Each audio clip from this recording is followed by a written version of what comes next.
Hello, magandang oras po sa inyong lahat.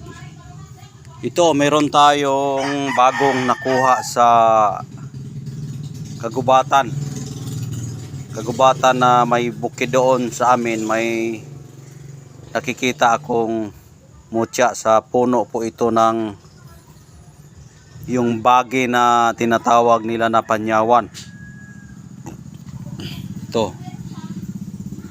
Hindi ko po alam kung ito ba ay mutya ng panyawan dahil nga po ito ay nakadikit mismo sa puno ng panyawan na aking nakukuha. Ayan po yung bato na aking nakuha sa panyawan, galing ito. Ayan. Ito ay nakadikit mismo sa puno at nakakabit ito sa ugat ng panyawan. Ayan, sa ugat ng panyawan ito nakukuha. Nakita ko ito sa pamagitan ng aking paghahanap ng panyawan. At yung panyawan kasi ay marami po yung gamot.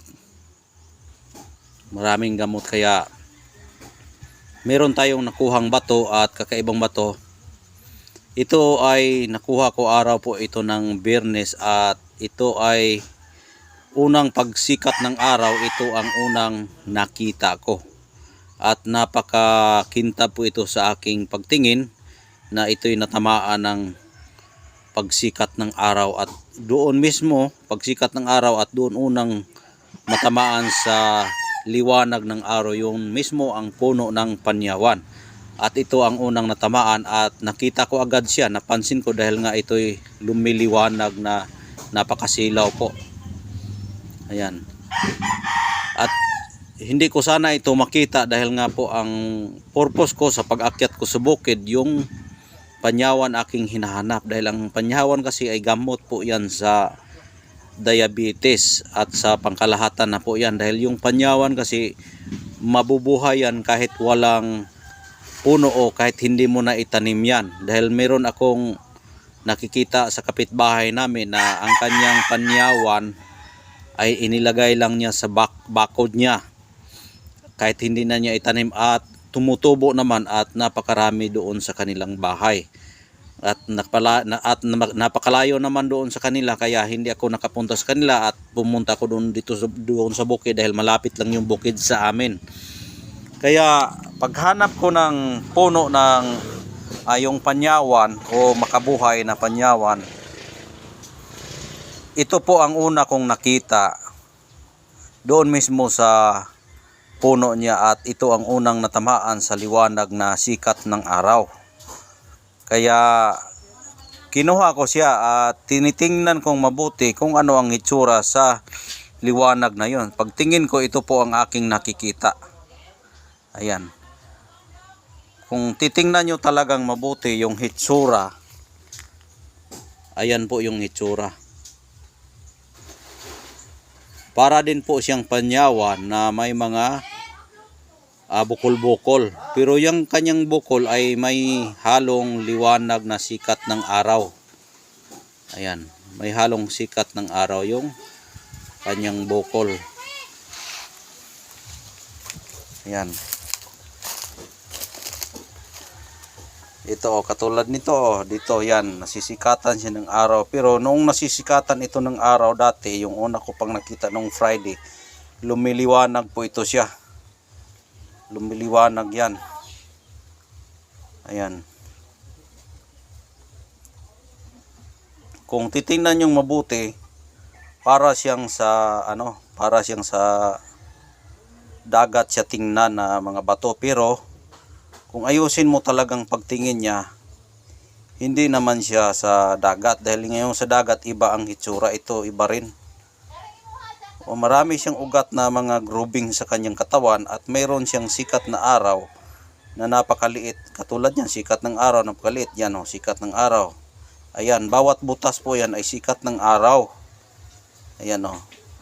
Kung titingnan nyo din sa mismo sa puno ng makabuhay, yung tinatawag na panyawan, at ipakita ko sa inyo yung puno ng panyawan dahil nga nagkuha ako ng puno ng panyawan dahil ang gamit po niyan sa panyawan ay magputol ka ng 3 piraso at ilagay mo yan sa tubig at pwede mong mainom.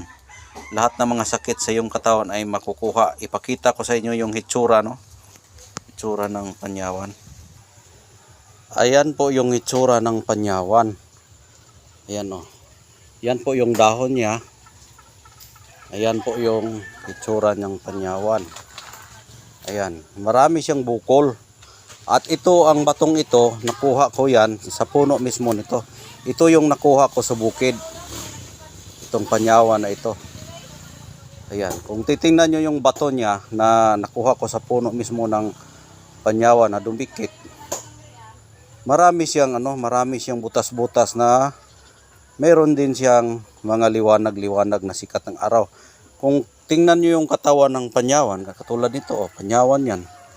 Marami din siyang bukol, pero yung bukol niya ay wala siyang sikat ng araw. Pero itong bato na nakukuha ko doon mismo sa kanyang puno, meron siyang sikat na araw at napakagandang grooving na design. Ayan, napakagandang design.